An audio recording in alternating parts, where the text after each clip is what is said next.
महालक्ष्मी माम् अनुग्रहं कुरु।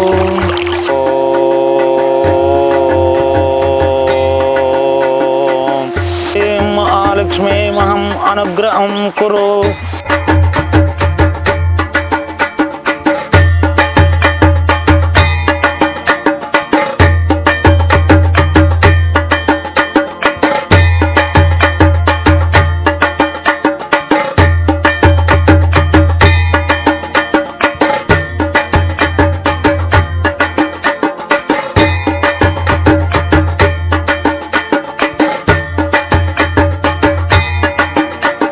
ಎಷ್ಟನೇ ಬಾರಿ ಬರ್ತಾರೆ ಅದನ್ನ ಈ ದೇವಸ್ಥಾನಕ್ಕೆ? ನಾನು 1 ವರ್ಷದಿಂದ ಬರ್ತಾ ಇದ್ದೀನಿ ಅಣ್ಣ. ಇವಾಗ ತಡೆ ಹೊಡ್ಸ್ಕೊಂಡ್ರಲ್ಲ, ಮುಂಚೆಗೂ ಇವಾಗ್ಲೂ ಏನು ಅನಿಸ್ತಾ ಇದೆ? ಯಾವ ಥರ ಅನಿಸ್ತಾ ಇದೆ? ನನಗೆ ಇಲ್ಲಿಗೆ ಬಂದಮೇಲೆ ಪರವಾಗಿಲ್ಲ, ಚೆನ್ನಾಗಿದ್ದೀವಿ ಅನ್ನಿಸ್ತಾ ಇತ್ತು ಎಲ್ಲದಕ್ಕೂ. ಏನಾಗಿತ್ತಣ್ಣ? ನಮಗೆ ಕಾಲು ಸೈಡ್ ತೊಡೆ ಭಾಳ ನೋವಾಗ್ತಾಯಿತ್ತು. ನೋವಾಗಿ ಇಲ್ಲಿ ಬಂದು ಎಲ್ಲ ಹೋದ್ಮೇಲೆ ನನಗೆ ವಾಸಿ ಆಗಿದೆ, ಚೆನ್ನಾಗಿದ್ದೀನಿ ನಾನು. ಇವಾಗ ಆರಾಮ ಆಗಿದ್ದೀರಾ ಅಣ್ಣ? ತಡೆ ಎಲ್ಲ ಹೊಡ್ಸಿದಾದ್ಮೇಲೆ ಚೆನ್ನಾಗಿದೆ. ಶಕ್ತಿ ಇದೆ, ತುಂಬಾ ಇದೆ ಈ ಕ್ಷೇತ್ರದಲ್ಲಿ. ಒಳ್ಳೇದಾಗಿದೆ.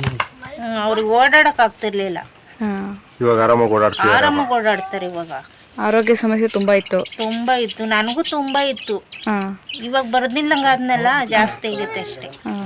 ಇನ್ಮೇಲೆ ಬರ್ಬೇಕು, ಬಂದು ಅಮ್ಮನ್ ಕೇಳ್ಕೊಂಡು ಇದ್ ಮಾಡ್ಕೋಬೇಕು. ಮೊದ್ಲು ಬರ್ತಿದ್ರಲ್ಲ, ಆರೋಗ್ಯ ಸರಿ ಇತ್ತ ನಿಮ್ದು? ಸರಿ ಇತ್ತು ಅವಾಗ. ಇಲ್ಲಿ ಬರೋದು ನಿಲ್ಸಿದ್ಮೇಲೆ ತಿರ್ಗಾ ಇದಾಯ್ತು. ಅದೇ ತರ ಆಗಿತ್ತು. ತಿರ್ಗಾ ಬಂದ್ಮೇಲೆ ಈಗ ಆರಾಮಾಗಿದ್ದೀರಾ? ಇವಾಗ ಇಲ್ಲಿ ಇಷ್ಟೊತ್ತು ಕೂತ್ಕೊಂಡ್ಮೇಲೆ ತಲೆ ಕಡಿಮೆ ಆಗಿತ್ತು ಸ್ವಲ್ಪ. ಅಲ್ಲಿಂದ ಇಲ್ಲಿ ಬಂದ್ರೆ ನೆಮ್ಮದಿ ನಿಮ್ಗೆ. ಸರ್ ನಮಸ್ತೆ, ನಿಮ್ಮ ಹೆಸರು? ನಮಸ್ಕಾರ, ನಾವು ಬಸವನಗೌಡ ಅಂತ. ಎಲ್ಲಿಂದ ಬರ್ತಾರೆ ಸರ್? ನಾವು ಚಿತ್ರದುರ್ಗ ಡಿಸ್ಟಿಕ್ಕಿಂದ ಬಂದಿದ್ದೀವಿ. ನಮ್ಮ ರಿಲೇಷನ್ ಹುಷಾರಿರಲಿಲ್ಲ.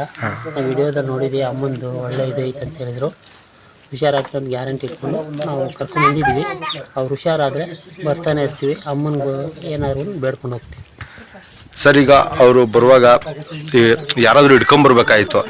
ತಡೆ ಹೊಡೆದಿದ ತಕ್ಷಣ ಅವರೇ ಎದ್ದು ಕುಂತ್ಕೊಂಡು ಅವರೇ ಎದ್ದೊಳಿದ್ರು. ಹೌದು, ಅವರೇ ಎದ್ದು ಕುತ್ಕೊಂಡ್ರು. 3 ರೌಂಡ್ ಅವರೇ ದೇವರು ಪ್ರದಕ್ಷಿಣೆ ಹಾಕಿದ್ರು. ಹುಷಾರಾದ್ರು. ಅಮ್ಮನ ಮೇಲೆ ನಂಬಿಕೆ ಇದೆ. ಏನು ಅನಿಸುತ್ತೆ ಸರ್ ಇಲ್ಲಿನ ಶಕ್ತಿ ಬಗ್ಗೆ? ನಮಗೆ ಖುಷಿ ಆಯಿತು, ಒಳ್ಳೇದಾಗುತ್ತೆ ಅಂತ ನಮಗೆ 100% ಓಕೆ ಆಗಿದೆ. ಕಟ್ಗಳು ನೀವು ಬೇರೆ ಕಡೆ ಹೊಡ್ಸಿದ್ರ? ತಡೆ ಎಲ್ಲ ಹೊಡ್ಸಿದ್ರಾ? ತಡೆ ಮಾತ್ರ ಹೊಡೆದಿದ್ರು, ಈ ಥರ ಮಾಡಿರಲಿಲ್ಲ. ಈ ತರ ಮಂಡಲ ಎಲ್ಲ ಹಾಕಿ ತಡೆಗಳು ಹೊಡೆದಿರ್ಲಿಲ್ಲ. ತಡೆ ಮಾತ್ರ ಹೊಡೆದಿದ್ರು, ಅಲ್ಲಿ ಏನೋ ಹೋಗಕ್ಕೆ ಆಗಲಿಲ್ಲ. ಇಲ್ಲಿದು 1-2-3 ಜನ ಹೇಳಿದ್ರು, ವಿಡಿಯೋದಲ್ಲಿ ನೋಡಿದ್ವಿ. ಅಮ್ಮನ ನಂಬ್ಕೊಂಡು ಬಂದಿದ್ವಿ. ನಮಸ್ತೆ ಗುರುಗಳೇ, ಈಗ ಹೊಡಿತಾ ಇರೋವಂಥದ್ದು ಯಾವ ರೀತಿ ತಡೆ, ಯಾವ ಥರ, ಏನು, ಇದ್ರ ಬಗ್ಗೆ ಒಂಚೂರು ತಿಳಿಸ್ಕೊಂಡ್ಕೊಡ್ತೀರಾ? ಇದು ಮಾಟ ಮಂತ್ರ ಪ್ರಯೋಗ ಆಗಿರ್ತೈತಿ. ಇದರಲ್ಲಿ ಏನೈತೆ, ಒಂದು ಬಗೆಹರಿಸೋಣ ಎಷ್ಟೇ ಆಸ್ಪತ್ರೆಗೆ ಹೋದ್ರೆ ಅವ್ರಿಗೆ ಗೋಚರ ಸಿಕ್ಕಲ್ಲ. ಆಸ್ಪತ್ರೆ ಒಳಗೆ ಏನಾಯ್ತು, ಅಂಗಾಂಗಗಳು ಊತ ಬರೋದು, ಏರೋದು, ಇಳಿಯೋದು, ಅಮಾವಾಸ್ಯೆ ಕತ್ಲು ಬೆಳಕೋ ಥರ ಇದಾಗುತ್ತಾ ಇರ್ತೈತೆ. ಅಮಾವಾಸ್ಯೆ ಒಂಥರ ವರ್ತನೆ ಆಗುತ್ತೆ, ಅಮಾವಾಸ್ಯೆ ಕತ್ಲಾಗೆ ಒಂಥರ, ಪೌರ್ಣಮಿಲಿ ಒಂಥರ ವರ್ತನೆ ಆಗುತ್ತೆ.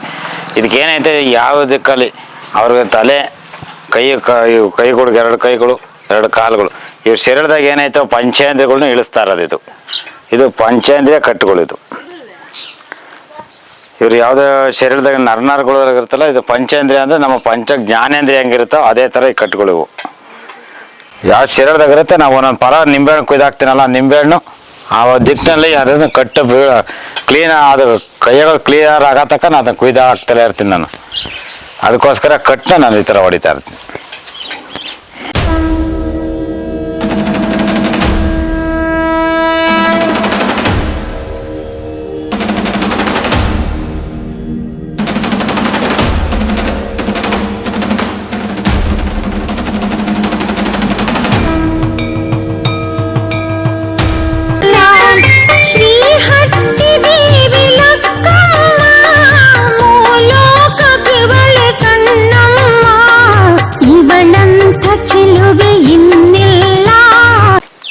ನಮಸ್ತೆ ವೀಕ್ಷಕರೇ. ನಮಸ್ತೆ ವೀಕ್ಷಕರೇ. ಗುರುಗಳೇ, ಇವತ್ತು ನಮಗೆ ತುಂಬಾ ಇಂಪಾರ್ಟೆಂಟ್ ಆದ ವಿಷಯ ತಿಳಿಸ್ಕೊಡ್ಬೇಕು ನೀವು. ಸರಿ ಹೇಳಪ್ಪ. ಅಂದ್ರೆ ತುಂಬಾ ಹುಷಾರಿರಲ್ಲ, ಎದ್ದು ಬರೋದಕ್ಕೆ ಆಗದೇ ಇಲ್ಲ, ಕಟ್ಟೋಡ್ಸ್ಕೋಬೇಕು ಅಂತ ಇರ್ತಾರೆ. ಅವರು ದೇವಸ್ಥಾನಕ್ಕೆ ಬರ್ಬೇಕು ಅಂತ ಇರ್ತಾರೆ, ದೇವಸ್ಥಾನಕ್ಕೆ ಬರಕ್ಕಾಗಲ್ಲ. ಅವರು ಮನೇಲೇನೆ ಕಟ್ಟೋಡ್ಕೊಳ್ಳೋದು ಹೇಗೆ ಅಂತ ತಿಳಿಸ್ಕೊಡ್ತೀರಾ ನಮ್ಮ ವೀಕ್ಷಕರಿಗೆ? ಹೇಳ್ತೀನಪ್ಪ. ಎಲ್ಲ ವೀಕ್ಷಕರ ನಮಸ್ತೆ.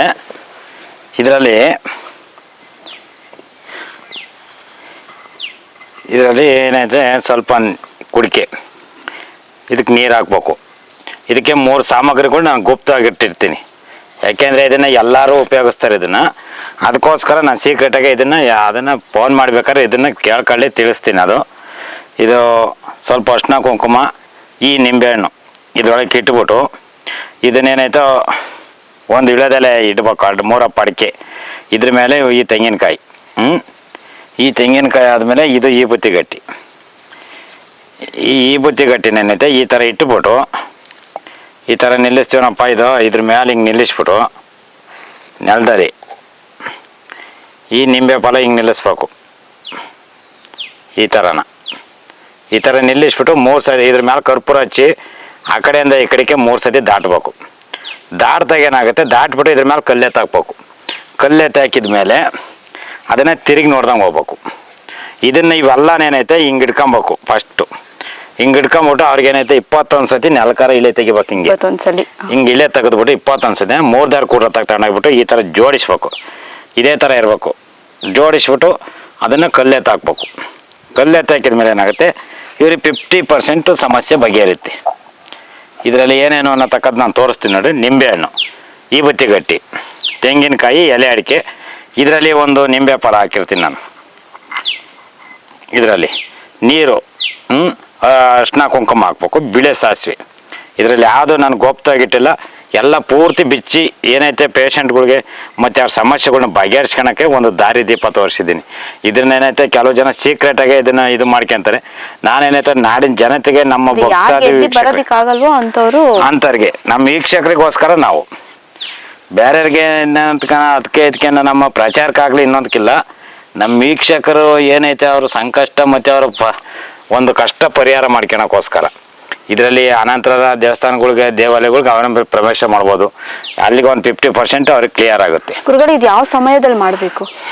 ದೂರ ಸಂಜೆನ ಮಾಡಬೇಕು. ಒಂದು 6 ಗಂಟೆ ಸಮಯದಲ್ಲಿ ಏನೈತೆ ಅಂದರೆ ಕಷ್ಟ ಇಳಿತಾ ಇರುವಾಗ ಹೊತ್ತು ಸೂರ್ಯ ಯಾವಾಗ ಇಳಿತಾ ಇರ್ತೈತೋ ಆವಾಗ ಇಳ್ದಾಗ ಮಾಡಿದಾಗ ಇದು ಕಾಯಿಲೆ ಅನ್ನತಕ್ಕ ಸೆಳೆದಿಂದ ಬಿಟ್ಟು ಹೋಗುತ್ತೆ. ಅದೇನಾಗುತ್ತೆ, ಅದಕ್ಕೋಸ್ಕರ ನಾನು ಹೇಳ್ತೆ 6 ಗಂಟೆ ಸಮಯದಲ್ಲಿ ಮಾಡಿರೋ ಇದು ಉತ್ತಮ. ಇದು ಒಂದು ಸಲ ಮಾಡಿದ್ರೆ ಸಾಕ? ಯಾವ ಥರ ಅಂದರೆ ತೀರಾ ಹುಷಾರಿರಲ್ಲ, ಅವ್ರಿಗೆ ಎದೊಳೋದಕ್ಕೆ ಆಗಲ್ಲ. ಇದನ್ನ ಒಂದು 3 ಟೈಮ್ ಅವ್ರು ಮಾಡ್ಕೊಂಬಿಟ್ರೆ ಅವ್ರಿಗೆ ಸಾಕತ್ತು ಅದು ಕ್ಲಿಯರೆನ್ಸ್ ಹೋಗುತ್ತೆ. ಅದು ಆಮೇಲೆ ಏನೈತೆ, ತಾಯಿಗೆ 3 ರೂಪಾಯಿ ಹಣ ಕಟ್ಟಬೇಕು. ಮತ್ತೆ ಅಟ್ಟಿಲಕ್ಕಮ್ಮ ಜಲಗೆ ಅದನ್ನ ನಿನಗೆ ಈ ಕಾಯಿಲೆ ಅನ್ನತಕ್ಕದ್ದು. ಯಾಕೆಂದ್ರೆ ಅಮ್ಮ ಬೇಕದಕ್ಕೆ. ಹೌದು. ಇದರಲ್ಲಿ ತಾಯಿ ಆಶೀರ್ವಾದ ಇಲ್ಲ ಅಂದ್ರೆ ಅಲ್ಲಿ ಬಗೆಹರಿಯಲ್ಲ. ಅದನ್ನ ಏನೇ ಇದು ಮಾಡ್ಕೊಂಡ್ರೆ, ತಾಯಿ ಅನುಗ್ರಹ ಪಡ್ಕೊಂಡ್ರೆ ಮಾತ್ರ ಅವ್ನು ನಿಲ್ತವೆ ಕಟ್ಟು. ಅದೇನಾಗತ್ತೆ, ಬಗೆಹರಿತೈತೆ. ಆ ನಂತರ ಏನೈತೆ, ತಾಯಿ ಆಶೀರ್ವಾದ ಪಡ್ಕೊಂಡು ಅಮ್ಮನ ಅನುಗ್ರಹ ತಗೊಂಡ್ಮೇಲೆ ಈ ಕಟ್ಟನ್ನ ನಾನು ಯಾವ ರೀತಿ ಹೇಳಿನ ಅದೇ ಥರ ಜೋಡಿಸ್ಕೊಂಡು ಅದನ್ನೇನೈತೆ ಅವ್ರಿಗೆ ಎದ್ದಳಕ್ಕೆ ಆಗದಲ್ಲ ಹಾಸಿಗೆ ಮೇಲೆ ಇರ್ತಾರಲ್ಲ ಅಂಥವ್ರಿಗೂ ನೀವಿಳಿಸ್ಕೊಂಡು ಹೋಗ್ಬೇಕು. ನೀವಿಳಿಸ್ಕೊಂಡು ಹೋಗ್ಬಿಟ್ಟು ಬೇರೆ ಯಾರಾದರೂ ಸರಿನೇ ನೀವಿಳಿಸ್ಕೊಂಡು ಹೋಗ್ಬಿಟ್ಟು ಅದನ್ನೇನೈತೆ ಅಲ್ಲಿ ಕಟ್ಟು ಹೊಡೆದ್ರೆ ಆ 3 ದಾರ ಕೊಡೋದು ಕಟ್ಟು ಬಗೆಹರಿತೈತೆ. ಅವ್ರಿಗೆ ಆಗಿರೋಂಥ ನೋವು ಮತ್ತು ಅವ್ರಿಗೆ ಆಮೇಲೆ ಬಂದ್ಬಿಟ್ಟು ಒಂದು 2 ಅವರ್ 3 ಅವರ್ ಬಿಟ್ಟ ಮೇಲೆ ಅವ್ರು ಚೇಂಜಸ್ ನೋಡಲಿ. ಅವಾಗ ಗೊತ್ತಾಗುತ್ತೆ ಅಡ್ಡಿಲಕ್ಕಮ್ಮ ಜಲಗಿರಮ್ಮ ಪವರು ಯಾರ ಪುಣ್ಯಾತ್ಮ ನಾವು ಪೊಲೀಸು ಅಂತ ಹೇಳ್ಬಿಟ್ಟು ನಾನು ದೇವ್ರ ಮನ್ಸಿನ ಮೇಲೆ ಬರುತ್ತಾ ಅಂತ ಕೇಳ್ತಿದ್ರು. ಆಮೇಲೆ ಬಂದಮೇಲೆ ತಾಯಿ ವಿಚಾರಣೆ ಏನೋ ಅನ್ನತಕ್ಕ ತೋರಿಸ್ತೀನಿ. ರಿಯಾಲಿಟಿ ನಾನು ಏನಾಯ್ತು ಬೋರ್ವೆಲ್ ಪಾಯಿಂಟಲ್ಲಿ ನಾನು ದೇವ್ರು ಬರುತ್ತಾ ಬರಲ್ವ ಅನ್ನೋದು ಆಮೇಲೆ ನೀವೇ ಚೆಕ್ ಮಾಡಿ ಹೇಳ್ರಿ. ಇದನ್ನು ಯಾವ್ದನ್ನ ಅಪೇಕ್ಷವಾಗಿ ಅನರ್ಥವಾಗಿ ನಾನೇನತ್ತಾಗೆ ಇಂಥ ಸುಂದರವಾದ ಕಾಡೊಳಗೆ, ಇಂಥ ಪ್ರಕೃತಿಯೊಳಗೆ ಇದನ್ನು ನಮ್ಮ ಭಾರತೀಯ ದೇಶ, ನಮ್ಮ ಹಿಂದೂ ಸಂಸ್ಕೃತಿಗೆ ಒಂದು ದೇವಾಲಯ, ಒಂದು ಪ್ರಕೃತಿ, ಇದು ಭೂಮಿ ಮೇಲೇನು ದೇವರು ಇದ್ದಾರೆ. ಇದನ್ನು ನಾನು ತಪ ಋಷಿಗಳನ್ನ ಮತ್ತು ಸಿದ್ಧ ಪುರುಷರು ಇನ್ನೊಂದು ದೇವಶಕ್ತಿ ಇದೆಯಾ ಭೂಮಿ ಮೇಲೆ ಇಲ್ಲ ಅನ್ನತಕ್ಕದನ್ನ, ಅದು ಸುಳ್ಳ ನಿಜವ ಅನ್ನತಕ್ಕದ್ದು ಮುಂದಿನ ಎಪಿಸೋಡಲ್ಲಿ ನಾನು ತಿಳಿಸ್ತೀನಿ. ನೆಕ್ಸ್ಟ್ ಎಪಿಸೋಡಲ್ಲಿ ನಾನು ಹೇಳಿಸ್ತೀನಿ. ಆಮೇಲೆ ಏನೈತೆ ಇನ್ನೊಂದು ಇದನ್ನು ಸಿದ್ಧಿ ಸಾಧನೆ ತಪಸ್ಸನ್ನ ಯಾವ ರೀತಿ ಮಾಡ್ಕೊಬೇಕು, ಯಾವ ರೀತಿ ನಾವು ದೇವ್ರನ್ನ ಕಾಣಬೇಕು ಅನ್ನೋದು ನಾನು ತಿಳಿಸ್ತೀನಿ. ನಾನು ಸಿದ್ಧಿ ಸಾಧನೆ ತಪಸ್ಸಿನ ಬಗ್ಗೆ ವಿವರ ಕೊಡ್ರಿ ಅಂತ ಕಾಮೆಂಟ್ ಹಾಕಿರಿ. ಅದಕ್ಕೆ ನಾನೇನೈತೆ ನೆಕ್ಸ್ಟ್ ನೆಕ್ಸ್ಟ್ ಎಪಿಸೋಡು ಏನೈತೆ ಇದನ್ನು ಕಾದು ನೋಡ್ಬೇಕು ವೀಕ್ಷಕರು. ಯಾಕೆಂದರೆ ನಮ್ಮ ನಾಡಿನ ಜನತೆಗಾಗಿ ನಾನು, ನಮ್ಮ ನಾಡಿನ ಜನತೆ, ನನ್ನ ಭಕ್ತಾದಿಗಳು ಅವರ ಹೃದಯದಲ್ಲಿ ನನ್ನ ಸ್ಥಾನಮಾನ ಕೊಟ್ಟಿರೋದಕ್ಕೆ ಏನಾಯಿತು, ನನ್ನ ಮಾತಿಗೊಂದು ಮನ್ನಣೆ ಕೊಟ್ಟು ನಮ್ಮ ಈ ಚಾನಲ್ನ ಮತ್ತು ಪ್ರೇಕ್ಷಕರನ್ನ ವೀಕ್ಷಣೆ ಮಾಡ್ತಾವ್ರೆ, ಲೈಕ್ ಮಾಡಿ ಸಬ್ಸ್ಕ್ರೈಬ್ಗಳು ಆಗ್ತಾವ್ರೆ. ಅದಕ್ಕೋಸ್ಕರ ನಾನು ಅವ್ರಿಗೆ ಕೃತಜ್ಞತೆ ಮತ್ತು ನನ್ನ ಹೃತ್ಪೂರ್ವಕವಾದ ವಂದನೆಗಳನ್ನು ಸಲ್ಲಿಸ್ತಾ ಇದ್ದೀನಿ. ಅವ್ರ ಕುಟುಂಬ ಮತ್ತು ಅವ್ರ ಮನೆ ಸ್ಥೈರ್ಯ, ಆರೋಗ್ಯ ಎಲ್ಲದರಲ್ಲೂ ತಾಯಿ ನಮ್ಮ ಒಂದು ಅನುಗ್ರಹ ಕೊಟ್ಟು ಕಾಪಾಡಲಿ ಅನ್ನೋದೊಂದು ನನ್ನ ಮನವಿ. ಆ ತಾಯಿಗೊಂದು ಸಂಕಲ್ಪನೆ ನಂದು. ಆ ರೂಪದಲ್ಲಿ ಏನಾಯ್ತು, ನಾನು ಇದನ್ನು ಯಾಕೆ ಇದನ್ನು ಗುಪ್ತ ರೂಪದಲ್ಲಿ ಇದನ್ನು ನಾನು ಪ್ರೇಕ್ಷಕರಿಗೆ ಇದನ್ನು ಮಾಡ್ಬೋದಾಯ್ತು. ನಾನು ಬಗೆಹರಿಸ್ಕೊಳ್ಳಿ ಅವರೇ ಮನೆ ಒಳಗೆ ಈಗ ಒಂದು ಕಷ್ಟದಲ್ಲಿ ಇರ್ತಾರೆ, ಸಮಸ್ಯೆ ಒಳಗಿರ್ತಾರೆ. ಅದಕ್ಕೋಸ್ಕರ ಏನೈತೆ ಕುಂತಿದ್ದ ಜಾಗದಲ್ಲಿ ಅವ್ರು ಬಗೆಹರಿಸ್ಕೊಂಡು ಒಂದು ಸಮಸ್ಯೆ ಗುರ್ತು ಇಂಥದ್ದು ಯಾರು ಹೇಳ್ಕೊಡಲ್ಲಪ್ಪ. ಇದರಲ್ಲಿ ನಮ್ಗೆ ಏನಾಗುತ್ತೆ ಅಂದರೆ ಬರ ಮೈಲಿ ಕಟ್ಟು ಹೊಡಿತೀವಿ ನಾವು, ಇಲ್ಲಿ ಸರ್ ಮಾಡ್ತೀವಿ ಅಂತಾರೆ. ಇದೇ ಥರ ಕಟ್ಟು ಹೊಡಿತಾರೆ, ಅದು ಕಟ್ಟಲ್ಲ ಅರಿಯಲ್ಲ ಅವ್ರಿಗೆ. ಆದರೆ ನಿಜವಾದ ದೈವ, ನಿಜವಾದ ಶಕ್ತಿ ಬೇಕಲ್ಲಿ.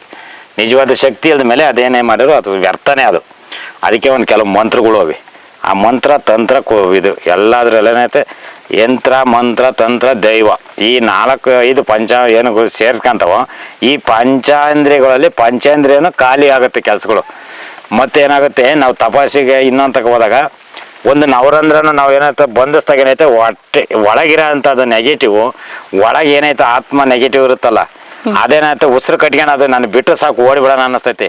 ಬಿಡಬಾರ್ದು ನಾವು ಅರ್ಬಿಕೆ ಒಳಗೆ ಬಂದ್ ಮಾಡ್ಕೊಂಡು ಅವಾಗೇನಾಗುತ್ತೆ ನನ್ನ ಮಗ ಭಯ ಬಿದ್ದುಬಿಟ್ಟು ಇನ್ನೆಂದೆಂದು ಸವಾಸ ಬೇಡ ಅಂತೈತಿ.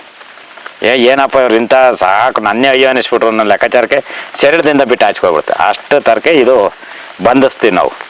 ಅದಕ್ಕೋಸ್ಕರ ಇದನ್ನ ಏನೈತೆ ಇನ್ನೊಂದು ಮೆಥಡ್ ಐತೆ. ಇದನ್ನ ಇದೇ ಥರನ ಏನೈತೆ 4 ನಿಂಬೆಹಣ್ಣು ತಗೋಬೇಕು, 1 ಈಬತ್ತಿ ಗಟ್ಟಿ, ಈ ತೆಂಗಿನಕಾಯಿ, ಇದಕ್ಕೇನೈತೆ ಒಂದು ಬಿಳೆ ದಾರದುಂಡೆ 108 ಸತಿ ಬರ್ಬೇಕು ದಾರ. ಹಿಂಗೆ 108 ಸತಿ ವೈಟ್ ದಾರ ಹಿಂಗೆ ಬಂದ್ಬಿಟ್ಟು ಅದಕ್ಕೆ ಒಂದು ವಿಧಾನ ನಾನು ಇನ್ನೊಂದು ವಿಧಾನದಾಗ ತೋರಿಸ್ತೀನಿ ನಾನು. ಏನು ಅಂತಂತವಾಗ ನಮ್ಮ ಹತ್ರ 21 ಥರ ಕಟ್ಟೈತೆ ಅಂತ ಹೇಳಿದ್ದೀನಿ ನಿನಗೆ. ಯಾವುದೋ ಒಂದು ಕಟ್ಟು ಒಂದೇ ಕಟ್ಟಲ್ಲ, ನಾವು ಮಂಡಳ ಕಟ್ಟು, ದೃಷ್ಟಿ ಕಟ್ಟು, ಈ ಮಂಡಳ ಥರನೇ ಒಂದು 10 ಮಂಡಲ ಆಗ್ತೈತೆ ಅಮ್ಮ. ಆ ಮಂಡಲದ ಕಟ್ಟು ಮತ್ತು ದೃಷ್ಟಿ ಕಟ್ಟುಗಳು, ತಡೆ ಕಟ್ಟುಗಳು, ಮತ್ತು ದಿಗ್ಬಂಧನ ಕಟ್ಟುಗಳು, ಮತ್ತು ಇದು ದಾಟ್ಗಳು ಸಮಸ್ಯೆಗಳು, ಇವೆಲ್ಲ ಗಂಟುಗಳು ಆಗ್ತವೆ. ಮತ್ತು ಕಾಲು ಕೈ ಕೀಲು ಹಿಡಿಯೋದು, ಇವೆಲ್ಲ ಕಟ್ಕೊಂಡು ನೋಡಿದಿರ ಎಲ್ಲ. ಅದು ಬರೀ ನಮ್ಮ ಯೂಟ್ಯೂಬ್ ನೋಡ್ಕೊಂಡ್ ಬಂದೇ ಬಗೆಹರಿಸ್ಕೊಂಡು ಹೋಗಿರೋ ಜನಗಳು ಅವೆ. ಪ್ರತಿಯೊಂದು ಆರೋಗ್ಯ ಸಮಸ್ಯೆಗೆ ಪ್ರತಿಯೊಂದು ತರ ಇದೆಯಪ್ಪ. ಅದಕ್ಕೆ ಏನೈತೆ ನಾವು ಅದೇ ರೀತಿ ಅದನ್ನ ಸಾಲ್ವ್ ಮಾಡ್ಕೊಂಡು ಹೋಗೋಕ್ಕೆ ಬರೋಕ್ಕಾಗಲ್ಲ, ದೂರದಲ್ಲಿದ್ದೀವಿ ಅನ್ನೋ ಲೆಕ್ಕಾಚಾರದವ್ರಿಗೆ. ಏನನ್ಕೆ ನಮ್ಮ ನಾಡಿನ ಜನತೆಗೆ, ನಮ್ಮ ಭಕ್ತರ ಜನ, ನಮ್ಮ ಏನೈತೆ ನಮ್ಮ ವೀಕ್ಷಕರಿಗೊಂದು ಇದೊಂದು ನಮ್ಗೆ ಅವ್ರು ಸಬ್ಸ್ಕ್ರೈಬ್ ಆಗಿದೆ ಒಂದು ಉಡುಗೊರೆ.